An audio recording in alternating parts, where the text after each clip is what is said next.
السلام عليكم ورحمة الله. بسم الله الرحمن الرحيم. الحمد لله رب العالمين. الصلاة والسلام على رسوله الأمين وعلى آله وأصحابه أجمعين أما بعد. വേദിയിലുള്ള വിസ്ഡം ഇസ്ലാമിക് ഓർഗനൈസേഷൻ്റെ വിസ്ഡം യൂത്ത് ഇസ്ലാമിക് ഓർഗനൈസേഷൻ്റെ അതിൻ്റെ മറ്റു അനുബന്ധ കൂട്ടായ്മകളുടെ ഭാരവാഹികളെ, നേതാക്കളെ, പണ്ഡിതന്മാരെ, ഈ സദസ്സിൽ എത്തിച്ചേർന്നിട്ടുള്ള സഹോദരങ്ങളെ, സത്യാന്വേഷികളെ, അള്ളാഹുവിൻ്റെ അനുഗ്രഹമായ മഴ വർഷിച്ചുകൊണ്ടിരിക്കുകയാണ്. അതിനെ ഏത് ഘട്ടത്തിലും അനുഗ്രഹമായി കാണാനും അതിൽ നന്ദി പ്രകടിപ്പിക്കാനും പഠിപ്പിക്കപ്പെട്ടവരാണ് നമ്മളൊക്കെ. പരിപാടിക്ക് കൂടുതൽ അനുകൂലമായ രീതിയിൽ അള്ളാഹു തന്നെ അവൻ്റെ ഈ അനുഗ്രഹത്തിൽ ക്രമീകരണങ്ങൾ ഉണ്ടാക്കിത്തരട്ടെ എന്ന് നമുക്ക് ഓരോരുത്തർക്കും പ്രാർത്ഥിക്കാം. നമ്മുടെ എല്ലാവരുടെയും പ്രാർത്ഥനയിൽ ഈ വിഷയം ഉൾപ്പെടുത്തണമെന്ന് ഈ ഘട്ടത്തിൽ ആവശ്യപ്പെടുകയാണ്. ചില പരിമിതികളും അസൗകര്യങ്ങളുമൊക്കെ ഉണ്ട്. അത് നമ്മൾ ഓരോരുത്തരും അറിഞ്ഞുകൊണ്ടും മനസ്സിലാക്കിക്കൊണ്ടും ആവശ്യമായ രീതിയിൽ ക്രമീകരിച്ച് മുന്നോട്ട് പോകണമെന്ന് എല്ലാവരോടും ഒരിക്കൽ കൂടി അഭ്യർത്ഥിക്കുകയാണ്. നമ്മളെല്ലാവരും മനസ്സിലാക്കിയതുപോലെ തിരൂരിൽ നിന്നായിരുന്നു ഡയലോഗ് എന്ന ഈ ഒരു പ്രോഗ്രാം സീരീസിൻ്റെ ആരംഭമുണ്ടായത്. മുഹമ്മദ് റസൂലുള്ളാഹി സ്വല്ലല്ലാഹി അലൈഹി വസല്ലം കുടുംബം ധാർമ്മികത എന്ന വിഷയത്തിൽ അന്ന് നടന്ന ആ ചർച്ച കേരളത്തിലെ പൊതുസമൂഹവും വിശിഷ്യ മുസ്ലിം സമൂഹവും വളരെ ആവേശത്തോടെയും ഏറെ നിറഞ്ഞ മനസ്സോടെയും ഏറ്റെടുത്തു എന്നത് സാമൂഹ്യ മാധ്യമങ്ങളിലൂടെയും പൊതുസമൂഹത്തിൻ്റെ പൊതുവായ പ്രതികരണങ്ങളിൽ നിന്നുമൊക്കെ നമുക്കെല്ലാവർക്കും വളരെ കൃത്യമായി അറിയുന്നതാണ്. ഇസ്ലാം വിമർശകർ ഒന്നുകിൽ സ്വന്തം ആശയത്തെ പ്രതിരോധിക്കാൻ വേണ്ടിയോ അല്ലെങ്കിൽ എന്തെങ്കിലും തെറ്റിദ്ധാരണകൾ മനസ്സിൽ കുടുങ്ങിയതുകൊണ്ടോ, അതുമല്ലെങ്കിൽ ഇസ്ലാം വിമർശനമെന്നത് സ്വന്തം ജീവിതായോധനത്തിൻ്റെ, സ്വന്തം കുടുംബത്തെ പോറ്റുന്നതിൻ്റെ ശമ്പളമായി സ്വീകരിക്കുന്നത് കൊണ്ടോ ഒക്കെ ഈ രംഗത്ത് പ്രവർത്തിക്കുന്ന ആളുകളാണ്. ഒരു കാര്യം, വിസ്ഡം ഡയലോഗ് എന്ന ഈ മഹത്തായ പ്രോഗ്രാമിൻ്റെ 2ാം എഡിഷൻ എന്നെ ഈ ഒരു സദസ്സിൽ നിന്ന് കേൾക്കുന്ന ആയിരങ്ങളോടും ഓൺലൈനിൽ കേൾക്കുന്ന, ഇനി ഓൺലൈനിൽ കേൾക്കാനിരിക്കുന്ന 10,000-ങ്ങളോടുമൊക്കെ ഉറക്കെ ഉച്ചസ്ഥരം നമുക്ക് പറയാൻ സാധിക്കും. നവനാസ്തികരുമായി ബന്ധപ്പെട്ട മേഖല ശ്രദ്ധിക്കുന്ന ആളുകൾക്കറിയാം, മാന്യമായ സംഭാഷണത്തിൻ്റെ രീതിയോ പക്വമായ സംവേദനത്തിൻ്റെ രൂപമോ ഒരിക്കൽ പോലും പ്രാക്ടീസ് ചെയ്യാത്ത, ഒരിക്കൽ പോലും സ്വന്തം നിലപാടിൽ സ്വീകരിക്കാത്ത ആ സമൂഹത്തോട് അതേ നാണയത്തിൽ തിരിച്ചടിച്ചുകൊണ്ടുള്ള ഒരു രീതിയല്ല വിസ്ഡം ഡയലോഗ് അതിൻ്റെ ഈ ഒരു സന്ദേശ കൈമാറ്റങ്ങളിൽ ഒരിക്കലും സ്വീകരിക്കുന്നത്. മാത്രമല്ല, ആരാണോ ഇസ്ലാം വിമർശനത്തിൻ്റെ ചേരിയിൽ നിൽക്കുന്നത്, ആരാണോ ഇസ്ലാം വിമർശനത്തിൻ്റെ മറുചേരിയിൽ നിൽക്കുന്നത്, അവരോട് സ്നേഹത്തോടെ സതുപദേശത്തോടെ ഞങ്ങൾക്ക് പറയാൻ സാധിക്കും, മൊത്തം മുസ്ലിം കമ്മ്യൂണിറ്റിക്ക് തീർച്ചയായും വിശേഷിച്ചും പറയാൻ സാധിക്കും, മുസ്ലിം സമൂഹത്തിന് മാത്രമേ നിർമ്മാണാത്മകമായ ഒരു സംവാദത്തിൻ്റെ, നിർമ്മാണാത്മകമായ ഒരു പ്രതികരണത്തിൻ്റെ രീതി സ്വീകരിക്കാൻ കഴിയുകയുള്ളൂ. വിമർശനങ്ങളെ സാഗൂതം കേട്ടുകൊണ്ടും വിമർശനങ്ങളോട് പക്വമായി പ്രതികരിച്ചുകൊണ്ടും അതിലെ പതിരുകളെ മാറ്റി നിർത്തി അതിലെ ഏറ്റവും കൃത്യമായ പ്രശ്നങ്ങളെ അപഗ്രഥിച്ചുകൊണ്ടും സംസാരിക്കാൻ സാധിക്കുക മുസ്ലിം സമൂഹത്തിന് മാത്രമേ ഉള്ളൂ. ഇല്ലെങ്കിൽ വിസ്ഡം ഡയലോഗ് 2.0 ആരംഭിച്ച ഈ ഘട്ടത്തിൽ ഒരു ചലഞ്ച് നിങ്ങളുടെ മുന്നിൽ വെക്കുന്നു. ആ ചലഞ്ച് നിങ്ങൾ വരും ദിവസങ്ങളിൽ ഏറ്റെടുക്കുമെങ്കിൽ തീർച്ചയായും ഇവിടെ വളരെ ബുദ്ധിപൂർവവും ബൗദ്ധികവുമായ ഒരു സംവാദം നടക്കാനിരിക്കുകയാണ്. ആ ചലഞ്ച് ഇതാണ്: ട്രോളുകളുടെയും അപക്വതകളുടെയും ഏറ്റവും വൃത്തികെട്ട പ്രതിപക്ഷ മര്യാദ ഒട്ടുമില്ലാത്ത രീതികളുടെയും ഒക്കെ നിങ്ങളുടെ ഫ്രെയിമിൽ നിന്ന് ഇറങ്ങി വരികയും വിഷയത്തിൻ്റെ മർമ്മങ്ങളിലേക്ക് വന്ന് ചർച്ചകൾക്ക് സന്നദ്ധവുമാണെങ്കിൽ തീർച്ചയായും വളരെ സ്നേഹസമ്പൂർണമായ ഒരു പുതിയ ചർച്ചയുടെ സമാരംഭമായിരിക്കും തീർച്ചയായും ആരംഭിക്കുക. ആ രീതിയിൽ സഞ്ചരിച്ചവർ നിങ്ങളുടെ പക്ഷത്തൊക്കെ തന്നെയുള്ള ആ രീതിയിൽ സഞ്ചരിച്ചവർക്ക് അവരുടെ രംഗം വിടേണ്ടി വന്നിട്ടുണ്ട് എന്നത് വളരെ കൃത്യമായ യാഥാർത്ഥ്യമാണ്. എല്ലാവർക്കും അറിയുന്നത് പോലെ ഇസ്ലാം വിമർശനത്തിൻ്റെ ഏറ്റവും ശക്തമായ ചേരിയിൽ നിന്ന ഡച്ച് പാർലമെന്റിലെ MP അദ്ദേഹം ഇസ്ലാം വിമർശനത്തിന് വേണ്ടി പുസ്തകങ്ങൾ എഴുതുന്നതിനിടയ്ക്ക് മറുപടി ഉണ്ടാക്കാനുള്ള ശ്രമത്തിനിടയിൽ ഉത്തരം മുട്ടിപ്പോയി തൻ്റെ എഴുതുന്ന പുസ്തകം വേസ്റ്റ് ബിന്നിൽ ഇട്ടുകൊണ്ട് അദ്ദേഹം മീഡിയകളെ കണ്ടത് അദ്ദേഹത്തിൻ്റെ വാചകങ്ങളിൽ തന്നെ നമ്മൾ ശ്രദ്ധിച്ചിട്ടുണ്ട്. പിൽക്കാലത്ത് അദ്ദേഹത്തോട് ചോദിച്ചു കഴിഞ്ഞ കാലത്തെക്കുറിച്ച്. അദ്ദേഹം പറഞ്ഞു ഇറ്റ് വാസ് സിംപ്ലി റോങ്, എനിക്ക് പറ്റിയ ഒരു ചെറിയ അബദ്ധമായിരുന്നു അത് എന്ന്. വിസ്ഡം ഡയലോഗ് 2.0യുടെ ഏറ്റവും ശക്തമായ ചർച്ചകളിലേക്ക് കടന്നു വരും മുമ്പ് എന്നെ കേൾക്കുന്ന ലോകത്തിൻ്റെ നാനാദിക്കുകളിൽ നിന്ന് എന്നെ കേൾക്കുന്ന വിസ്ഡം ഗ്ലോബൽ TV വഴി വിസ്ഡം യൂത്ത് പേജ് വഴി ഒക്കെ കേൾക്കുന്ന ഈ സദസ്സിൽ കേൾക്കുന്ന എല്ലാവരോടും പറയുന്നു, അങ്ങനത്തെ മനോഹര നിമിഷങ്ങൾക്ക് വേണ്ടി നമുക്കും ഈ ഘട്ടത്തിൽ പ്രാർത്ഥിക്കാം. വിമർശകർ മാന്യതയുടെ പുതിയ പ്ലാറ്റ്ഫോമിൽ നമ്മളുമായുള്ള ഈ രീതിയിലുള്ള ആശയ സംവാദങ്ങൾക്ക് സന്നദ്ധമാകുമെന്ന പ്രതീക്ഷയോടുകൂടെ ഇവിടെ ആദ്യത്തെ ഒരു മേഖലയിലേക്ക് നമ്മൾ കടക്കുന്നു.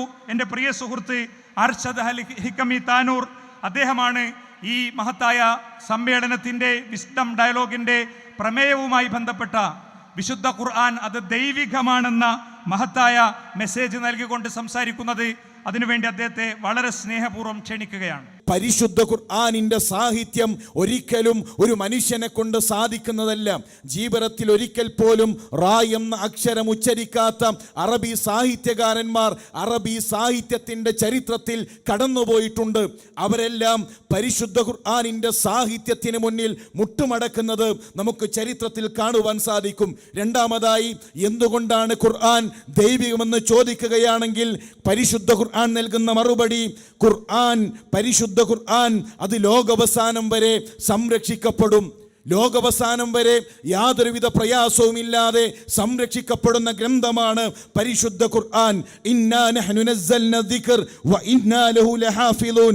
പരിശുദ്ധ ഖുർആനിൽ യാതൊരുവിധ അബദ്ധങ്ങളുമില്ലാതെ യാതൊരുവിധ തെറ്റുകളുമില്ലാതെ പരിശുദ്ധ ഖുർആൻ സംരക്ഷിക്കപ്പെടുന്നു. ഇന്ന് പത്രങ്ങൾ ഇറങ്ങുമ്പോൾ അതിന് എഡിറ്റർമാരുണ്ട്, ചീഫ് എഡിറ്ററുണ്ട്, ആധുനികമായ സോഫ്റ്റ്വെയർ സംവിധാനങ്ങളുണ്ട്. ഇതെല്ലാം ഉൾക്കൊണ്ടുകൊണ്ട് തന്നെ പത്രം ഇറങ്ങുമ്പോൾ അതിൽ നമുക്ക് തിരുത്തലുകൾ കാണുവാൻ സാധിക്കും. മനുഷ്യരുടെ ഭൗതിക സംവിധാനങ്ങളിൽ തിരുത്തലുകൾ, അബദ്ധങ്ങൾ കടന്നു വരുന്നു.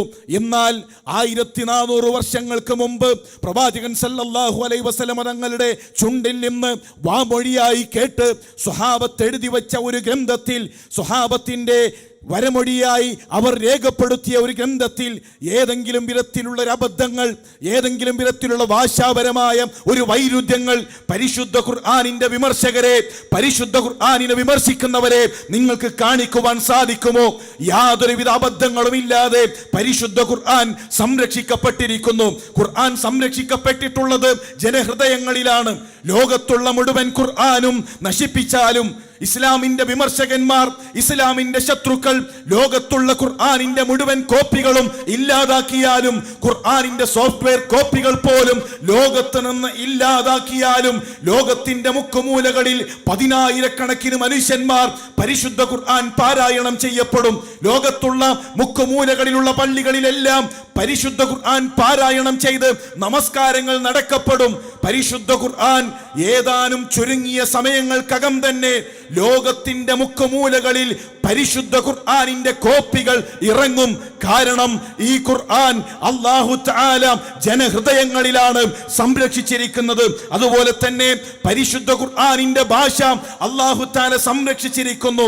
ലോകത്ത് കഴിഞ്ഞുപോയ പൗരാണികമായ പല ഭാഷകളും, ഹീബ്രു പോലെയുള്ള ഭാഷകൾ, അത് കാലത്തിന്റെ ചവറ്റുകൊട്ടയിലേക്ക് കടന്നുപോയെങ്കിൽ പരിശുദ്ധ ഖുർആനിന്റെ ഭാഷ, അറബി ഭാഷ, അത് പൗരാണികമാണ്. അതോടൊപ്പം ലിവിംഗ് ലാംഗ്വേജ്, ഇന്നും ജീവിച്ചു നിൽക്കുന്ന, ഇന്നും നിത്യഹരിത ഭാഷയായി പരിശുദ്ധ ഖുർആനിന്റെ ഭാഷ നിലനിൽക്കുന്നു.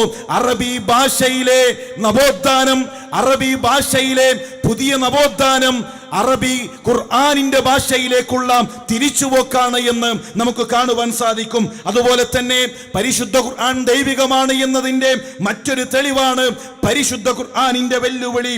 പരിശുദ്ധ ഖുർആൻ വെല്ലുവിളിക്കുന്നു, ഖുർആൻ പോലെ ഒരു ഗ്രന്ഥം, പരിശുദ്ധ ഖുർആനിന്റെ സൂറത്തുകൾ പോലെ ഒരു സൂറത്ത്, പരിശുദ്ധ ഖുർആനിന്റെ ആയത്തുകൾ പോലെ ഒരു ആയത്ത് ഇസ്ലാമിന്റെ വിമർശകന്മാരെ നിങ്ങൾക്ക് കൊണ്ടുവരാൻ സാധിക്കുമോ?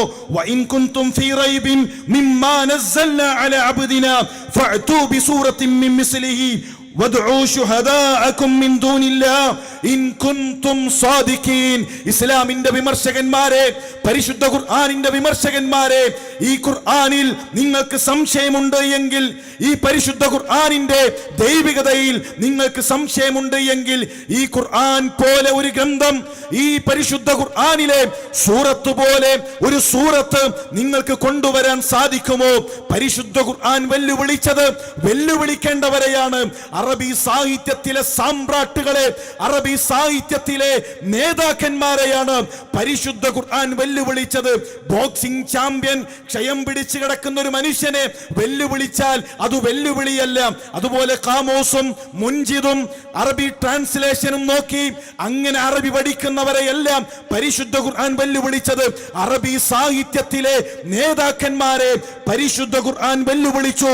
നിങ്ങൾക്ക് സാധിക്കുമോ ഈ പരിശുദ്ധ ഖുർആനിന് തുല്യമായ ഒരു ഗ്രന്ഥം കൊണ്ടുവരാൻ? അതുകൊണ്ട് സഹോദരന്മാരെ, നമുക്ക് കാണുവാൻ സാധിക്കും, ഇസ്ലാമിക ചരിത്രത്തിൽ പല ആളുകളും കടന്നു വന്നു. ഇസ്ലാമിക ചരിത്രത്തിൽ പല ആളുകളും പരിശുദ്ധ ഖുർആനിന് ബദലായി ഗ്രന്ഥം രചിക്കാൻ കടന്നു വന്നു. ലബീദ് ബിൻ റബീഅയെ പോലെയുള്ള ആളുകൾ പരിശുദ്ധ ഖുർആനിലെ 3 ആയത്തുകൾക്ക് പകരമായി ഒരു സൂറത്ത് കൊണ്ടുവരാൻ 3 ആയത്തുകൾ രചിക്കാൻ വേണ്ടി കടന്നു വന്ന ലബീദ് ബിൻ റബീഅ പരിശുദ്ധ ഖുർആനിന്റെ സാഹിത്യത്തിന് മുന്നിൽ പ്രഖ്യാപിച്ചു, അഷ്ഹദു അല്ലാ ഇലാഹ ഇല്ലല്ലാഹ്. അതെ, ഒരിക്കലും ഈ ഗ്രന്ഥം, പരിശുദ്ധ ഖുർആൻ മുഹമ്മദിന്റെ വാക്കുകളെല്ലാം, ഒരു മനുഷ്യനെ കൊണ്ട് സാധിക്കുന്നതല്ല. ഈ ഖുർആൻ ദൈവികമാണ് എന്ന് ലബീദ് ബിൻ റബീഅ പ്രഖ്യാപിക്കുകയാണ്. വലീദ് ബിൻ മുഗീറയെ പോലെയുള്ള ആളുകൾ പിന്മാറിയെങ്കിൽ പരിശുദ്ധ ഖുർആനിന് ബദലായി ഗ്രന്ഥം രചിക്കാൻ കടന്നു വന്നവർക്ക് അതിന് സാധിച്ചിട്ടില്ല എങ്കിൽ ഇതാ ഇവിടെ വെല്ലുവിളിക്കുകയാണ് ഇസ്ലാമിന്റെ പരിശുദ്ധ ഖുർആനിന്റെ വിമർശകരെ. നിങ്ങൾക്ക് സാധിക്കുമോ ഈ ഗ്രന്ഥത്തിന് തുല്യമായ ഒരു ഗ്രന്ഥം കൊണ്ടുവരാൻ? പരിശുദ്ധ ഖുർആനിന്റെ സാഹിത്യത്തിന് കിടയൊറ്റ, പരിശുദ്ധ ഖുർആനിന്റെ മൂല്യങ്ങൾക്ക് തുല്യമായ, പരിശുദ്ധ ഖുർആനിന്റെ ആശയങ്ങൾക്ക് പകരം വെക്കാൻ കഴിയുന്ന ഒരു ഗ്രന്ഥത്തെ കൊണ്ടുവരാൻ സാധിക്കുമോ? പരിശുദ്ധ ഖുർആനിന്റെ 1400 വർഷമായി പ്രോജ്വലിച്ചു നിൽക്കുന്ന ഖുർആനിന്റെ വെല്ലുവിളിയാണ്. അതുപോലെ തന്നെ പരിശുദ്ധ ഖുർആനിന്റെ വെല്ലുവിളി, ഈ ഗ്രന്ഥത്തിൽ, പരിശുദ്ധ ഖുർആനിൽ ഒരു ന്യൂനത നിങ്ങൾക്ക് കാണിക്കുവാൻ സാധിക്കുമോ? അഫലാ യതദബ്ബറൂനൽ ഖുർആൻ വലൗ കാന മിൻ ഇൻദി ഗൈരില്ലാഹ് ലവജദു ഫീ ഇഖ്തിലാഫൻ കസീറാ. ഈ പരിശുദ്ധ ഖുർആൻ ദൈവികമല്ലായിരുന്നുവെങ്കിൽ ഇതിൽ ന്യൂനതകൾ കാണണമായിരുന്നു. ഏതെങ്കിലും വിധത്തിലുള്ള പോരായ്മകൾ, ഏതെങ്കിലും വിധത്തിലുള്ള ന്യൂനത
രണ്ടാമതായി പിന്നെ തെളിയേണ്ടത് ഇത് പ്രവാചകന്റെ വാക്കാണ് എന്നതാണ്. എന്നാൽ പ്രവാചകൻ സല്ലല്ലാഹു അലൈഹി വസല്ലം തങ്ങൾ നിരക്ഷരനായിരുന്നു. ശാസ്ത്രീയമായി എഴുത്തും വായനയും അറിയാത്ത, എല്ലാ അർത്ഥത്തിലും നിരക്ഷരനായ പ്രവാചകൻ സല്ലല്ലാഹു അലൈഹി വസല്ലം തങ്ങളുടെ ചുണ്ടിലൂടെയാണ് ലോകം ഖുർആനിനെ കേട്ടത്. പ്രവാചകൻ സല്ലല്ലാഹു അലൈഹി വസല്ലം തങ്ങളെ വിമർശിക്കുന്ന വാക്കുകൾ പരിശുദ്ധ ഖുർആനിൽ നമുക്ക് കാണുവാൻ സാധിക്കും. ഒരിക്കലും പ്രവാചകൻ സല്ലല്ലാഹു അലൈഹി വസല്ലം തങ്ങളുടെ വാക്കുകളെല്ലാം പരിശുദ്ധ ഖുർആൻ. അഞ്ചാമതായി, പരിശുദ്ധ ഖുർആൻ പ്രവചിച്ച പ്രവചനങ്ങളെല്ലാം പുലരേണ്ട സമയത്ത് പുലർന്നിട്ടുണ്ട്. പ്രവാചകൻ സല്ലല്ലാഹു അലൈഹി വസല്ലം തങ്ങളുടെ കൂടെ ജീവിച്ചിരുന്ന അബൂലഹബിന് ലാ ഇലാഹ ഇല്ലല്ലാഹ് ചൊല്ലാൻ സാധിക്കില്ല എന്ന് അബൂലഹബ് ജീവിച്ചിരിക്കുന്ന സമയത്താണ് ഖുർആൻ പ്രഖ്യാപിക്കുന്നത്. ഉമർ ഖത്താബ് റളിയല്ലാഹു തആല അൻഹുവിനെ പോലെ, ഖാലിദ് ഇബ്നു വലീദിനെ പോലെയുള്ള ഇസ്ലാമിന്റെ ശത്രുക്കൾ ഇസ്ലാമിലേക്ക് കടന്നു വരുന്ന സമയത്ത് ഖുർആൻ പ്രഖ്യാപിച്ചു, അബൂലഹബിന് സാധിക്കുകയില്ല, നരകത്തിലായിരിക്കും. സയസ്ലാ നാരൻ ദാത്ത ലഹബ്, നരകത്തിലാണ് അബൂലഹബിന്റെ സ്ഥാനമെന്ന് പരിശുദ്ധ ഖുർആൻ അബൂലഹബ് ജീവിച്ചിരിക്കുമ്പോൾ തന്നെ പ്രഖ്യാപിച്ചു. എങ്കിൽ ഒരു ദിവസത്തേക്കെങ്കിലും മുസ്ലിമീങ്ങൾക്കിടയിൽ ഒരു ആശയക്കുഴപ്പമുണ്ടാക്കാൻ, ഒരു ദിവസത്തിലേക്കെങ്കിലും പരിശുദ്ധ ഖുർആനിന്റെ ദൈവികതയിൽ ഒരു സംശയം ജനിപ്പിക്കാൻ വേണ്ടി അബൂലഹബ് ലാ ഇലാഹ ഇല്ലല്ലാഹ് ചൊല്ലിയിട്ടില്ല. മുശ്രിക്കായി, നരകത്തിന്റെ അവകാശിയായി മരണപ്പെട്ടുപോയി എന്ന് നമുക്ക് ചരിത്രത്തിൽ കാണുവാൻ സാധിക്കും. അതുപോലെ തന്നെ പരിശുദ്ധ ഖുർആൻ നിത്യപ്രസക്തമാണ്. 1400 വർഷങ്ങൾക്ക് മുമ്പ് അറബ് ജനതയ്ക്കിടയിൽ പരിശുദ്ധ ഖുർആൻ ചർച്ചയായി. അതേ രൂപത്തിൽ ഇന്നും പരിശുദ്ധ ഖുർആൻ ചർച്ച ചെയ്യപ്പെടുന്നു. പരിശുദ്ധ ഖുർആൻ അന്ന് പ്രയോഗിച്ച ഉപമകൾ ഇന്നും നിത്യപ്രസക്തമാണ്. പരിശുദ്ധ ഖുർആനിൽ ഉപമകളായി പറഞ്ഞ ജീവജാലങ്ങൾ ഇന്നും നമുക്ക് സുപരിചിതമായ രൂപത്തിൽ കാണുവാൻ സാധിക്കും. 2 തലമുറയിലും അറബികൾക്കിടയിൽ 1400 വർഷങ്ങൾക്ക് മുമ്പ് അവർക്കിടയിലേക്ക് ഇറങ്ങിയ ആയത്തുകൾ യാതൊരുവിധ വൈരുദ്ധ്യങ്ങളും ഇല്ലാതെ ഇന്ന് ഈ നൂറ്റാണ്ടിലും നമുക്ക് കാണുവാൻ സാധിക്കുന്നുവെങ്കിൽ അത് പരിശുദ്ധ ഖുർആനിന്റെ ദൈവികതയുടെ തെളിവാണ്. അതുപോലെ തന്നെ പരിശുദ്ധ ഖുർആൻ പറഞ്ഞ ചരിത്രങ്ങൾ അത് കൃത്യമായി പുലർന്നു എന്ന് നമുക്ക് കാണുവാൻ സാധിക്കും. ചരിത്രങ്ങളിൽ യാതൊരു വിധത്തിലുള്ള വൈരുദ്ധ്യങ്ങളും ഇല്ല എന്ന് നമുക്ക് കാണുവാൻ സാധിക്കും. അസ്ഹാബുൽ കഹ്ഫിനെ പറ്റി, ഫറോവ എന്ന മൂസാ നബി അലൈഹിസ്സലാമിന്റെ കാലഘട്ടത്തിൽ ജീവിച്ച ഭരണാധികാരിയെ മാത്രം പരിശുദ്ധ ഖുർആൻ ഫറോവ എന്ന് പരിചയപ്പെടുത്തി. മറ്റുള്ള അതിനു മുമ്പുണ്ടായിരുന്ന പ്രവാചകന്മാരെ, ഇബ്രാഹിം നബി അലൈഹിസ്സലാമിന്റെ, യൂസുഫ് നബി അലൈഹിസ്സലാമിന്റെ ഭരണകാലഘട്ടത്തിലെ രാജാക്കന്മാരെ മലിക് എന്നാണ് പരിചയപ്പെടുത്തിയത് എങ്കിൽ പരിശുദ്ധ ഖുർആൻ മൂസാ നബി അലൈഹിസ്സലാമിന്റെ കാലഘട്ടത്തിലെ രാജാവിനെ മാത്രം ഫറോവ എന്ന് പരിചയപ്പെടുത്തി. ചരിത്രത്തിൽ യാതൊരുവിധ വക്രതയും ഇല്ലാതെ, യാതൊരുവിധ അബദ്ധങ്ങളും ഇല്ലാതെ പരിശുദ്ധ ഖുർആൻ കൃത്യമായി നിലനിൽക്കുന്നു എന്നത് നമുക്ക് കാണുവാൻ സാധിക്കും. അതുപോലെ തന്നെ പരിശുദ്ധ ഖുർആൻ 14 നൂറ്റാണ്ട് മുമ്പ് പരിശുദ്ധ ഖുർആൻ ഒരിക്കലും ഒരു മനുഷ്യന് പറയാൻ കഴിയാത്ത സത്യങ്ങൾ, ഒരു മനുഷ്യനെ കൊണ്ട് ചിന്തിച്ചു കണ്ടെത്താൻ കഴിയാത്ത ശാസ്ത്രീയമായ സത്യങ്ങൾ 14 നൂറ്റാണ്ടുകൾക്ക് മുമ്പ് എടുത്തും വായനയും അറിയാത്ത ഒരു മനുഷ്യന്റെ ചുണ്ടിലൂടെ ലോകം കേട്ടു. അതേ, മനുഷ്യന്റെ സൃഷ്ടിപ്പിനെ പറ്റി പരിശുദ്ധ ഖുർആൻ പറയുകയാണ്, മനുഷ്യനെ ബീജത്തെ അല്ലാഹു തആല ഭ്രൂണമാക്കി മാറ്റി. ഫഖലഖനൽ അലഖത മുദ്അ, ഭ്രൂണത്തെ മാംസപിണ്ഡമാക്കി മാറ്റി.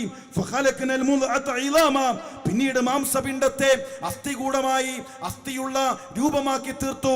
ഫകസൗനൽ ഇളാമ ലഹ്മ, ആ അസ്ഥികൂടത്തെ മാംസങ്ങൾ കൊണ്ട് പൊതിയുകയും ചെയ്തു. ഇസ്ലാമിന്റെ പരിശുദ്ധ ഖുർആനിന്റെ വിമർശകരെ 14 നൂറ്റാണ്ട് മുമ്പുള്ള ഏതെങ്കിലും ഒരു ശാസ്ത്രത്തിന്റെ ഗ്രന്ഥത്തിൽ ഇത്രയും കൃത്യമായ രൂപത്തിൽ മനുഷ്യന്റെ സൃഷ്ടിപ്പിനെ പറ്റി, എംബ്രിയോളജിയെ പറ്റി പറഞ്ഞതായി ചരിത്രത്തിൽ നിന്ന് തെളിയിക്കാൻ സാധ്യമല്ല. എങ്കിൽ ഖുർആനിന്റെ ഓരോ പ്രയോഗങ്ങളും കൃത്യമാണ്. തേനീച്ചയെ കുറിച്ചുള്ള പരിശുദ്ധ ഖുർആനിന്റെ പരാമർശങ്ങൾ, പരിശുദ്ധ ഖുർആൻ പറയുന്നത് ഇത്തഖദി കുലി ഫസ്ലുക്കി, പരിശുദ്ധ ഖുർആനിന്റെ പ്രയോഗങ്ങൾ മുഴുവൻ പെൺ തേനീച്ചയോടാണ്. പെൺ തേനീച്ചയാണ് തേനീച്ചകൾക്കിടയിൽ ജോലി ചെയ്യുന്നത് എന്നും ആൺ തേനീച്ചകൾ അലസന്മാരാണ് എന്ന ആശയം 1400 വർഷം മുമ്പുള്ള ഒരു ഗ്രന്ഥത്തിൽ എങ്ങനെ നമുക്ക് കാണുവാൻ സാധിക്കും? അതെ, ഇതൊരു മനുഷ്യന്റെ വാക്കുകളല്ല, ഏതെങ്കിലും മനുഷ്യർ ഒരുമിച്ച് കൂടി കണ്ടെത്താൻ കഴിയുന്ന ചിന്തകളല്ല. മനുഷ്യരെ സൃഷ്ടിച്ച, ലോകത്തുള്ള മുഴുവൻ ജീവജാലങ്ങളെയും സൃഷ്ടിച്ച സൃഷ്ടാവായ റബ്ബിന്റെ വാക്കുകളാണ്. 9-ാമതായി പരിശുദ്ധ ഖുർആൻ നടത്തിയ വിപ്ലവം, ആ വിപ്ലവം ഏതെങ്കിലും ഉട്ടോപ്യൻ സങ്കല്പങ്ങളല്ല, ഏതെങ്കിലും ഒരിക്കലും യാഥാർത്ഥ്യമല്ലാത്ത ആശയങ്ങളല്ല പരിശുദ്ധ ഖുർആൻ പഠിപ്പിച്ചത്. പരിശുദ്ധ ഖുർആനിന്റെ ആശയങ്ങൾക്കനുസരിച്ച് ജീവിക്കുന്ന ഒരു തലമുറയെ, ഒരു സമൂഹത്തെ പരിശുദ്ധ ഖുർആൻ കാണിച്ചു തന്നു. വർഷങ്ങളോളം തന്റെ ഗോത്രത്തിന്റെ പേരിൽ, തന്റെ വർണ്ണത്തിന്റെ പേരിൽ വർഷങ്ങളോളം യുദ്ധം ചെയ്തൊരു തലമുറയെ മുത്തുമാലയിൽ കോർത്ത മുത്തുമണികളെപ്പോലെ പരിവർത്തിപ്പിച്ചു പരിശുദ്ധ ഖുർആൻ. പെൺകുട്ടിയെ കുടിച്ചു മൂടിയ ജനതയെ കൊണ്ട് പരിശുദ്ധ ഖുർആനിന്റെ വചനങ്ങൾ ഇറങ്ങിയപ്പോൾ പെൺകുട്ടിയെ ഏതൊരു തെറ്റിന്റെ പേരിലാണ്, ഏത് തെറ്റിന്റെ പേരിലാണ് കൊല ചെയ്യപ്പെട്ടത് എന്ന് ചോദിക്കപ്പെടുന്ന ഒരു ദിവസമുണ്ട് എന്ന ആയത്ത് കേട്ടപ്പോൾ കരയുന്ന അവസ്ഥയിലേക്ക് പരിവർത്തിപ്പിച്ചു. മദ്യത്തിന്റെ ചഷകങ്ങളുമായി, മദ്യത്തിന്റെ ആറാട്ടിൽ മദ്യത്തിന്റെ ജീവിതം നയിച്ചൊരു ജനതയെ കൊണ്ട് ആ മദ്യത്തിൽ നിന്ന് പൂർണ്ണമായി പിന്തിരിപ്പിക്കാൻ പരിശുദ്ധ ഖുർആനിന് സാധിച്ചു. അങ്ങനെ ഖൈറു ഉമ്മത്തായി, ഉത്തമമായ സമുദായമായി, ഏതു വിഷയത്തിലും മാതൃകയുള്ള ഒരു സമുദായമായി പരിശുദ്ധ ഖുർആൻ ഒരു സമൂഹത്തെ സൃഷ്ടിച്ചു. ഖുർആൻ നടത്തിയ വിപ്ലവം ഇന്നും തുടരുകയാണ്. അന്ന് കേൾക്കരുത് എന്ന് പറഞ്ഞത് മക്കയിലെ നേതാക്കന്മാരാണ് എങ്കിൽ അവർക്ക് കേൾക്കാതിരിക്കാൻ സാധിച്ചിട്ടില്ല. അവർ പരിശുദ്ധ ഖുർആനിന് മുന്നിൽ കേൾക്കാൻ വേണ്ടി ഒളിഞ്ഞിരിക്കുന്ന സാഹചര്യമുണ്ടായി. എങ്കിൽ പ്രിയമുള്ളവരെ, ഖുർആനിന്റെ വിപ്ലവം തുടരുകയാണ്. ആരോപണങ്ങളുണ്ട്, വിമർശനങ്ങളുണ്ട്. ഖുർആനിന് വിമർശിക്കപ്പെടാം. എങ്കിൽ ആ വിമർശനങ്ങളെ കുറിച്ച് പഠിക്കാൻ നമ്മൾ തയ്യാറാവുകയാണ് എങ്കിൽ, പരിശുദ്ധ ഖുർആനിന്റെ വിമർശനങ്ങളെ കുറിച്ച് പഠിക്കാൻ ഒരുങ്ങുകയാണ് എങ്കിൽ ഖുർആനിന്റെ മാറ്റ് കൂടുകയാണ് ചെയ്യുന്നത്. അത്ഭുതമാണ് ഖുർആൻ.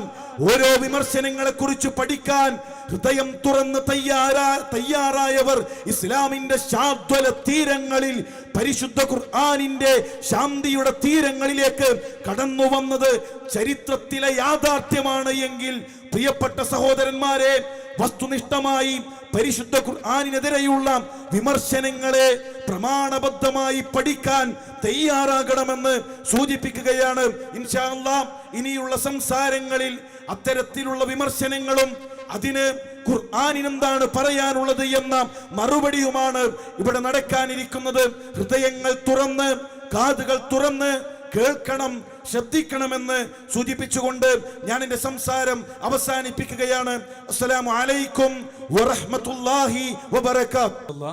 വളരെ മനോഹരമായ രീതിയിൽ വിശുദ്ധ ഖുർആൻ അത് ദൈവികമാണ് എന്നത് നിരവധി തെളിവുകൾ മുന്നിൽ വെച്ചുകൊണ്ട് പ്രിയ സഹോദരൻ അർഷദ് ഇവിടെ പ്രസന്റ് ചെയ്തിരിക്കുകയാണ്. അള്ളാഹു അദ്ദേഹത്തിന് അർഹമായ പ്രതിഫലം നൽകട്ടെ എന്ന് നമുക്ക് പ്രാർത്ഥിക്കാം.